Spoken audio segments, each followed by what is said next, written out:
Because you're the greatest man in the world. You got to have you're inventing a religion. It's got to represent you, right? It's got to be the greatest religion in the world.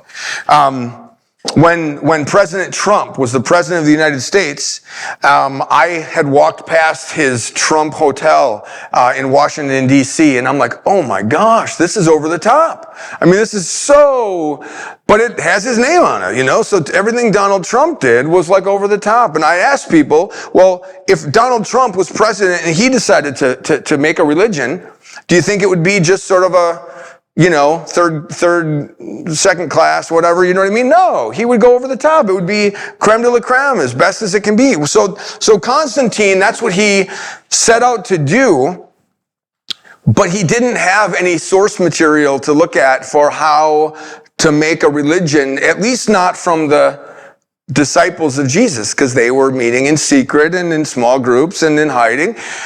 So he looked to the pagan religions of Rome. There's a book laying out there on the table. It's a black book. It's called Pagan Christianity, and it is where our Christian practices came from, and the majority of them came out of paganism. They didn't come from the New Testament practices. So he looks around and he sees, okay, and I was just in India, and this is how it is in India. I mean, you could throw a rock and hit a temple.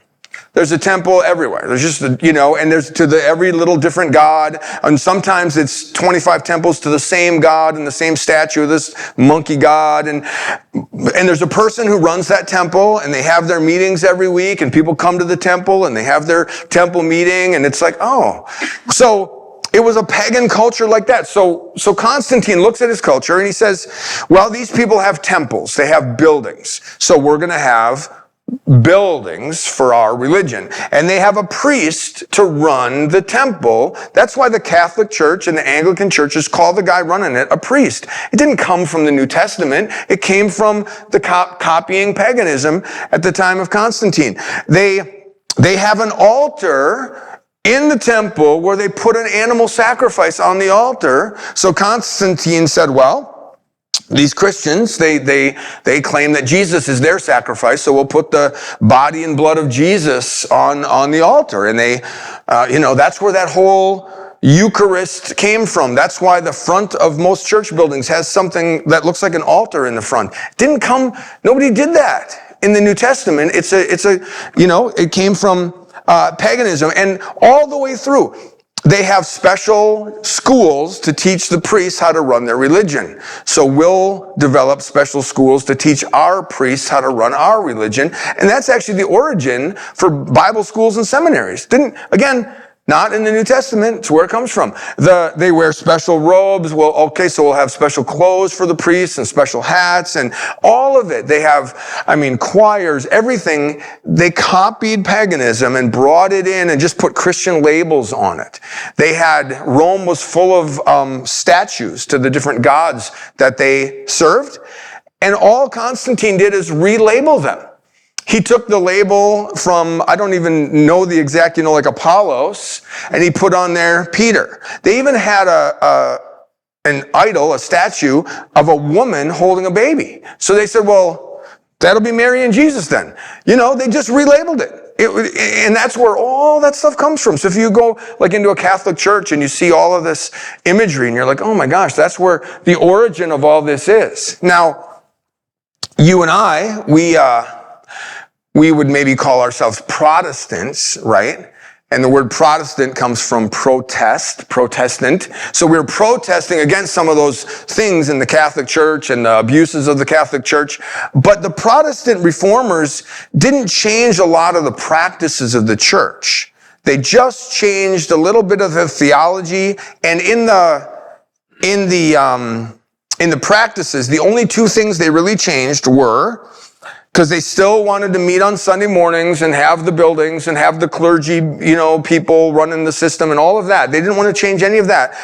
But they didn't like the Eucharist thing. They said, the bread and wine doesn't actually turn into body and blood, so we're going to get rid of that, because that's a big part of a Catholic. You were raised Catholic, right? So it's a big part of every Catholic church service is that transitioning the bread and wine into body and blood. And I'm told, and I think this is in that book, Pagan Christianity, that's where the term hocus pocus comes from. Did you know that? Yeah. Okay. White magic. Yeah. So it's turning, through like almost like an incantation, turning the body or the bread and wine into the body and blood, which doesn't actually happen, but they say that it does. So the reformers said, we're going to do away with that, but they had to replace that time slot with something. So they replaced it with, drum roll please, the Sunday morning sermon. The Sunday morning sermon is also not found in the New Testament. You can't find one person preaching a message to the same group of people in the same location week after week after week. It doesn't happen in here. Not that it's bad, not that what's being shared there isn't the truth, not that people don't get saved, get inspired, learn, grow, but that it's just not a practice that comes from the New Testament churches, right? Or the New Testament example. The other thing they did was they didn't like that title priest, because they're like, well, you took that from the pagan priests who run their little pagan temples, so we're going to change that title. And guess what they changed it to? Drum roll, please. Yeah. They changed it to pastor. But the word pastor, and I mean no offense, because I'm an ordained minister as well sometimes, but the word pastor is not even found in the New Testament at all. And but it was already being used in Latin to describe the leaders of some of these religious institutions, the church system, right? So when they were translating the Bible from Latin into English, they put the word pastor in there one place. Does anybody know where it is? Ephesians 4:11, yep. And it says that Jesus gave apostles, prophets, evangelists, shepherds, and teachers to the church to oversee the church. But that's the place that usually, if your Bible says pastor anywhere, that's where it'll say it. But it's not in the original Greek. The word in the original Greek is the same word for shepherd that's used everywhere else for shepherds. Shepherd the flock that's been placed in your care. The shepherds were watching their flocks by night. It's 18 times in the New Testament, shepherd, shepherd, shepherd, shepherd, shepherd. And then in that place, most Bibles put pastor there. Not because it's there in the original Greek, but just because maybe to provide biblical support for the job. So I don't mean to offend anybody, John. I know you're a pastor, just sharing the truth as I understand it. But honestly, and I don't want to take too much time on this, but God bless you, John. Some people have the job title, right? So shepherd or pastor is, in our culture, is two different things. It can be a job title and it can be a gifting from God, right? So Jesus gives this list of 5 leadership gifts for the church. But then we've turned that one, the shepherding one, the pastoring one, we've turned that into a job also, a career also. But it wasn't that in the New Testament. You can't find, there aren't any senior pastors in the New Testament or any real staff clergy at all. So I don't know if that makes sense. So sometimes you'll have a person with a job title, that is, say, senior pastor, but his gifting from God might be administration, might be something other than the gift of shepherd, right? So getting back again, trying to take us back to what was it like in the early church? In the early church, there was that 5-fold ministry, the leadership gifts. The church in Antioch, it literally names 5 men who were the leaders, and then one of them's Paul, and it makes a point to say, and the prophets were there. So, because the church is built on the foundation of the apostles and prophets, that's what the New Testament church says, that's what it was. So they're saying, okay, we just want to make sure that you know that this church had the prophets there, Paul was there, he was an apostle, and it's interesting to me that it's 5 guys. That it's not 6 or 7 or 9, or it's 5. And there's 5 leadership gifts. I don't know, I can't prove that each one of those 5 leadership gifts were present, but I kind of suspect that they were. Does that make sense? Okay. Now, so moving on. So, how many of you like to celebrate birthdays? What Penny does. Good. So, if you're celebrating a birthday at your house, what's that like? What happens on birthday day? I get to do whatever I want. Okay, so you get to be, we call that birthday brat at my house. You get to be the birthday brat for a day. All right, somebody else? What do you do on a birthday when it's somebody's birthday? Eat cake. You're going to have cake. For sure, every year, right? There's going to be cake. Anything else? Dinner with family. Dinner with your family, right? What about presents? Maybe some presents? Yeah? Some gifts? Clothes? Yeah? What's that? Money. Oh, yeah. All right. Clothes, money. Good for you. Gift cards. Gift cards. Yeah. So, sometimes there's going to be balloons. Sometimes there's going to be some streamers, depending on how your family does it, right? But your family's birthday tradition, don't you? Because it happens every year, and every time it's a birthday, you pretty much do the same thing. Because that's how we are. We're creatures of habit. We develop a tradition and then we just stick with it because it's easier than changing it. Notice where you're all sitting. Right? Because when you first came in that door yesterday, you had to look around and there was that little bit of fear, a little trepidation. Where do I sit? Who do I sit with? Are these people going to be nice? Did they shower today? But then once you've made that decision and you sat there, now it's so much easier to just sit back in the same chair you sat in yesterday. Yes, it didn't hurt. No smoke, no blood. I'm okay. So you do it over and over again. And that's how we are with traditions. And so we have developed all these traditions in the church world, and we're okay with them. Have you ever gone to church as a visitor and you sit in a pew and then or you sit in a chair and then you can tell you're getting the stink eye from somebody because you're sitting in their seat?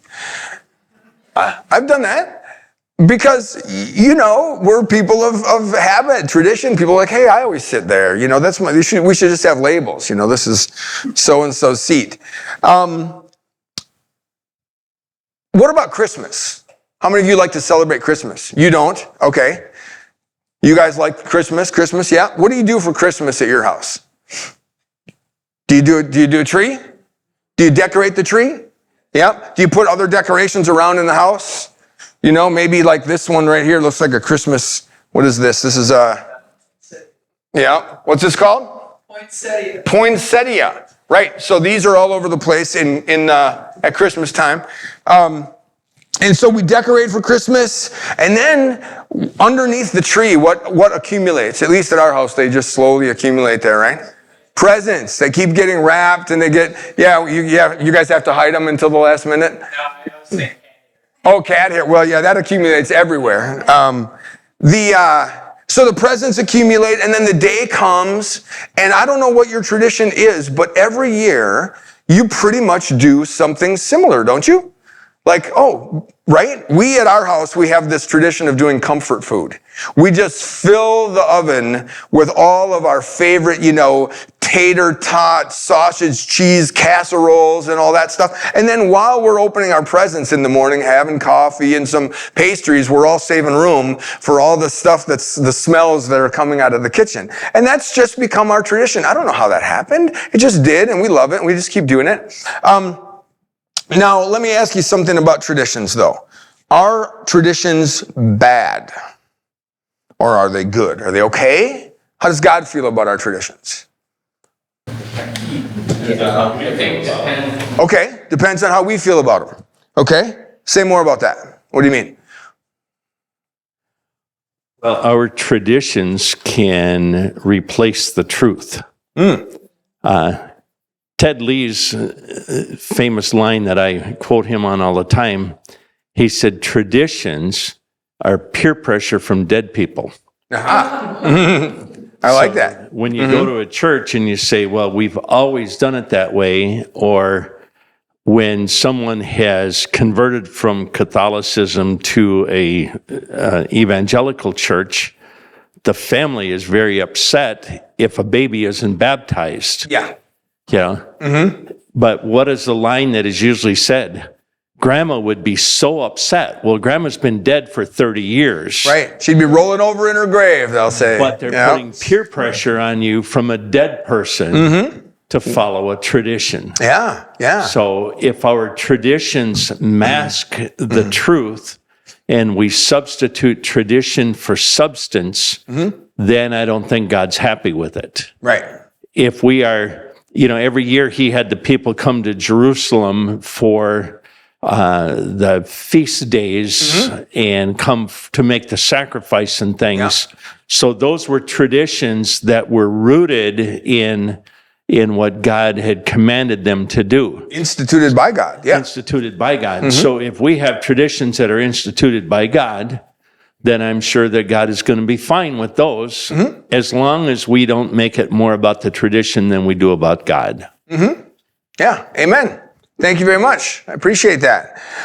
So sometimes you call your Christmas celebration a celebration, right? We're going to celebrate Christmas. And sometimes we call our Sunday morning worship service time our celebration time. Have you heard it called that? Yeah. So what if you decided in your household, we're going to celebrate Christmas every week? Just think about that for a minute. What would it do to your budget? Talk about expenses. Yeah, right? How many of us would max out our credit cards and be applying for more? Right? Just the food alone. Just think about, right? Buying the presents, wrapping the presents, and it would also lose its meaning, wouldn't it? It would just, like you said, John, those traditions God did were annual, and I think that was by design. One, the people can't afford to be traveling to Jerusalem every single week to go to the temple. They went several times a year. There was 7 feasts throughout the whole year that they would go to. And so if we tried to do Christmas every single week, it would just be overwhelming. It'd become too much for us. We'd start looking at how can we cut the costs and how can we, do we have to have that casserole and that casserole and, I bought him that video game last week and do I have to get him another one this week? You know what I mean? It would start to almost become like a chore, right? Jesus said something interesting about traditions. He was speaking to the Pharisees, and they, of course, had their traditions. And it's in Matthew chapter 15, verse 3. I'd like somebody to read that.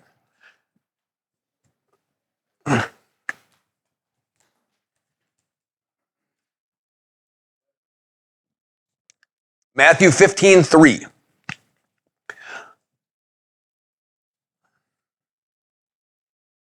Okay, if you have it. Oh, you're going to read it, John? Okay.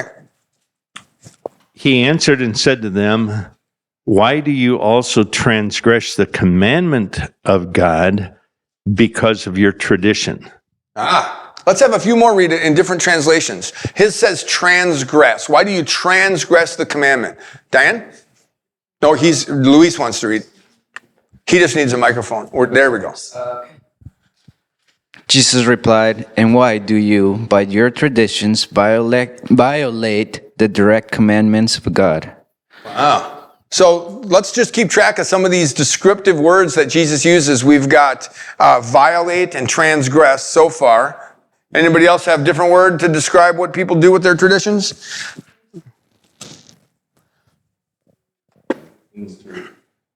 15:3, yeah. Oh, break. Okay. Yep. Oh, you weren't going to read? Okay. Okay. All right. Did you want to read one, Penny? I see you have something up there. No. Maze, yours says? Break. It says, "Why do you yourselves also break the commandment of God for the sake of your tradition?" Okay. So you've got transgress and break and violate. Anybody have anything different? No?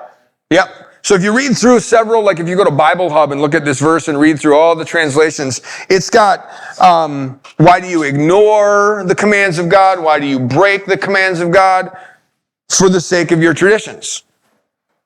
So, I believe that if Jesus came into our church world today, that he would say the same thing. Because even though it's not wrong for us to go to church every weekend, it's not actually a commandment from Jesus. It's not a commandment in the New Testament. It's not found. It's not a practice we see in the New Testament church.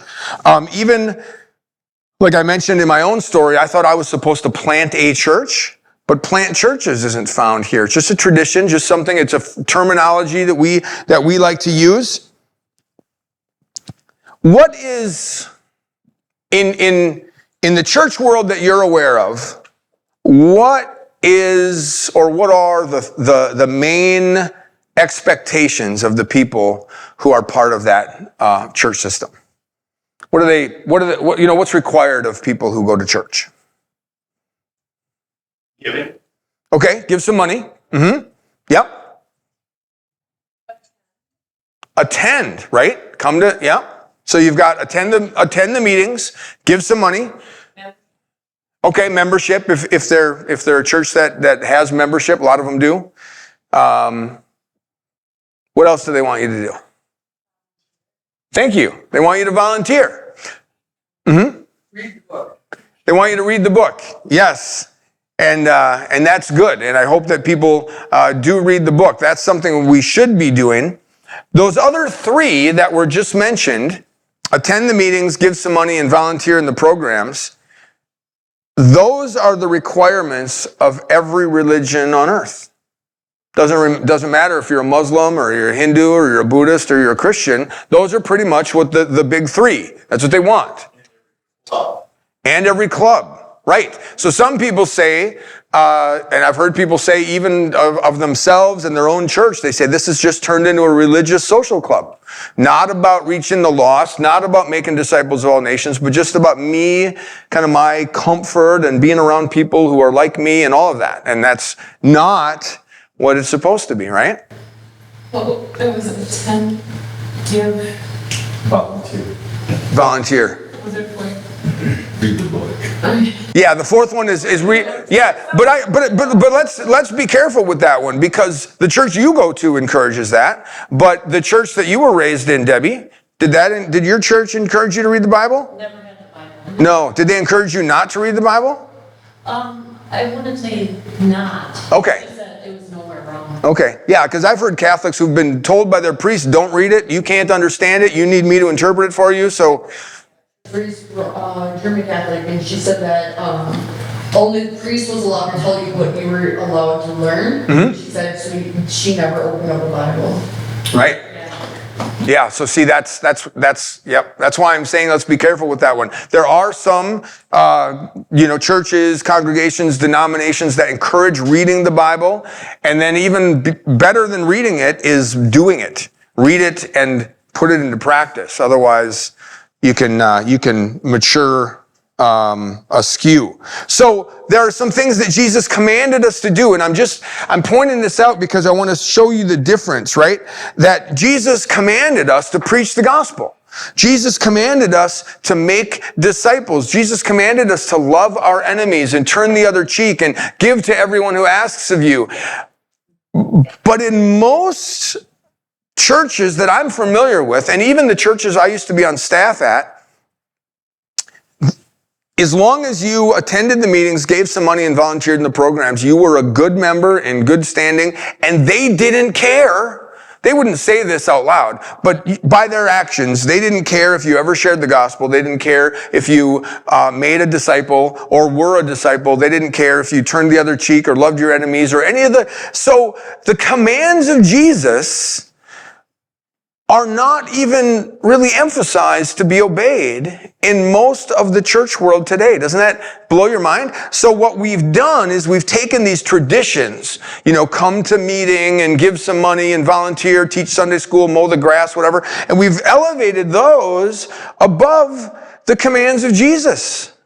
And so part of what happens in this disciple-making world is we flip that thing on its head and we start obeying the commands of Jesus over the traditions of men, right? Not that it's wrong to go to church on Sunday. Not that it's wrong to put some money in a basket. Not that it's wrong to teach Sunday school or whatever. But that don't make those things more important than obeying Jesus, right? I was in India it was actually Good Friday. So we had done a training. It was a Tuesday, Wednesday, Thursday training. Got done with the training, and I wake up on Good Friday morning in the house of my host, and I don't have any idea what we're doing that day. You know, so his name was John. I said, John, what's the plan for today? And you know, we're having tea and having our breakfast, and he said, he goes, Kurt, we have two choices. We could go to the local church where I attend frequently. He goes, you're the holy man from afar. I'm sure they'd love to see your white face in the auditorium. He said, or we could jump on my motorcycle and we could take this road here until it ends. It's going to end in the middle of like a cul-de-sac of mountains. And then we could hike over one of those mountains and we could go to a village that's never once heard the name of Jesus and we could share the gospel with them. It was 100 degrees that day. But guess what we did? Right? Yeah, we did, yep. And we got the mountain got so steep that the motorcycle couldn't go anymore, so we had to park that, and then we had to go on foot. But we came into a village, and they hadn't heard about Jesus, and we met people of peace, and God worked it out exactly the way that his book says that it will work out. But we had to make that decision in the morning. Do we submit to peer pressure? Man, it's Good Friday. You have to be in church on Good Friday, don't you? I mean, right? Or can you go share the gospel with an unreached village on Good Friday? And which one is obeying a tradition of men and which one is obeying a command of Christ, right? So during that time in India, we did that 3 different times, went into villages that had never heard about Christ and found people of peace. And in one case, we led a whole household to Christ. And in another case, we led a whole town, the whole village. The village elders got together, heard the gospel, and they had a little meeting on the side, and they came to us after we'd shared the gospel with them, and they said, well, our gods aren't doing anything for us anyway. So we seriously, they said, so we'll embrace this one. And I just want to emphasize that because we so often operate according to our traditions. And so I just always am trying to encourage everyone, just analyze your practices, your spiritual operating system based on, are these traditions of men or are they commands of God? And if they're traditions, they're not wrong. Just like your birthday traditions and Christmas isn't wrong. But if it takes on too high of an importance, then it becomes wrong, especially because, like you said, John, it keeps us from doing the things we're supposed to do, which is obeying Christ, right? So typically what we've done is in the church world, we try to get people to come into our buildings. That's right. How many of you have heard, invite your friends to church, or right? And again, you felt maybe some subtle or not so subtle pressure to bring people here, right? We've got this building, you're going to bring people in here. There's no invite your friends to church Sunday anywhere in the New Testament, right? Because they operated differently. So picture like a church building, right? And the focus has been get people from the outside of that building to come into the building. But that building is that old wineskin structure. It's very rigid. It can't grow. You have to build a new building if you get too many people. But the way we should be using our buildings, instead of getting we live in a culture where only about 15% of people attend church on Sunday morning right now in America. So that means 85% are outside the church. Now, I think that 85% knows that they'd be, they'd like them to come there. They know, they would want me to come to the local church, but they've chosen not to for some reason, right? So instead of trying to get the 85% to come into the buildings where the 15% are, what we need to do is turn it around and take the 15% and train them how to go to the 85% and then disciple them where they find them. So there's this disconnect between that 85% and the 15%. And if we train the 15%, like there's a man on our board of directors who did this training in his church. He's a pastor at a church down by Milwaukee. Pretty large church. He did the training in his, for the people who were interested. And several people left the church and started meeting in small groups in homes with the intention of multiplying those small groups in the community. And what's so cool is that the leadership of the church is cool with that. They're okay with that because they're like, that is what we should be doing. This building isn't supposed to just take in only. It's supposed to take in and send out. It's supposed to be an equipping center, a training center, right? Think about how the military operates. If you join boot camp, what's the ultimate goal of you going to boot camp in the Army or something, right? Do they want to keep you in boot camp forever? Learn to fight. Yeah, learn to fight, and then they send you out to the battle. Right? They don't want to just keep you in the class. Can you imagine? Just keep getting the classroom bigger and bigger and bigger and just getting fatter and fatter and fatter. And we say we're making soldiers, but we're not. We're just making students. Right? So they want to train them for the purpose of sending them out. And that's where the life is. Like, you guys have heard of the Sea of Galilee? And you've heard of the other sea that's south of the Sea of Galilee. What's that one called? Dead Sea. The Dead Sea. What's the difference between the two? They're both connected by the same river. Okay, one's alive and one's dead. Why is the alive one? Yeah. One's got more salt. I was going to say, I was in a church in Tennessee back in July, and at the end of the church service, the pastor said, instead of saying, "You are dismissed," she said, "You are deployed." Oh, I like it. Yeah, that's good. Thank you. Yeah, you're deployed, right? You're sent to the world now to do what we talked about in this meeting. That's how it should be. Excellent. So what's the difference between those two seas? One has an outlet and the other one doesn't. Say that in the microphone. One has an outlet and the Dead Sea does not. Okay. So the Dead Sea only takes in, but doesn't give out. The Sea of Galilee has inlets and outlets. There's little rivers running into the Sea of Galilee, and then there's the Jordan River runs out of the Sea of Galilee. So because it's taking in and sending out, there's life there. Stays fresh. But the Dead Sea just takes, and it doesn't give out, and it's dead. There's no life there, right? Anybody capturing the analogy that I'm making here? If our church buildings, our church system, the way we function as followers of Christ, if we only take and we don't give, the life's going to go out of us. But if we take in and send out, that's where the life's going to be, right? Yes. Mike, do you need the mic? The world has come in the church. The church is supposed to go out in the world. Exactly. The world has come into the church, or people come into the church buildings, but the people are supposed to be going to the world. Exactly. With all the world systems, they're doing, Oh, yeah. they're doing yoga in churches and all these programs that, it's just not. Oh, I see what you mean. The church has become worldly. Yes. Yes, right. The world has influenced the church rather than the church influencing the world, right? Yeah, and the church thinks that they have to keep up with the Joneses. They think that they have to, I remember the first time I was in a church meeting where they had smoke machines. And I thought, are you kidding me? Well, now that everyone's got them. Everywhere I go, man, the smoke's pouring off the stage. And I'm like,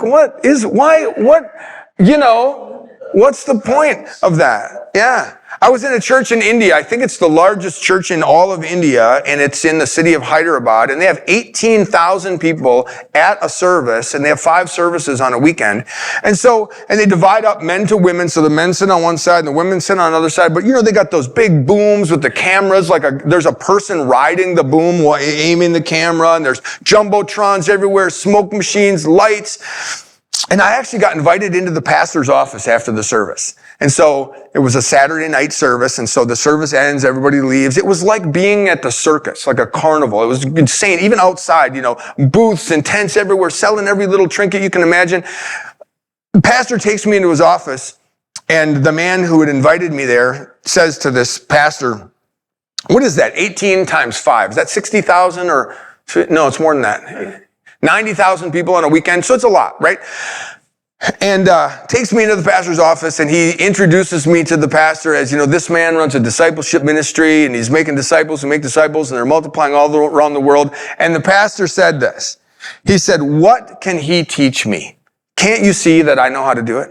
And I sat there literally, because in his office you could see out over the sanctuary. It's like a window like one of these size. And I didn't say a word. I just sat there and thought, the level of arrogance in this room is just more than I can handle. But what went through my mind was, but how many of these people are disciples?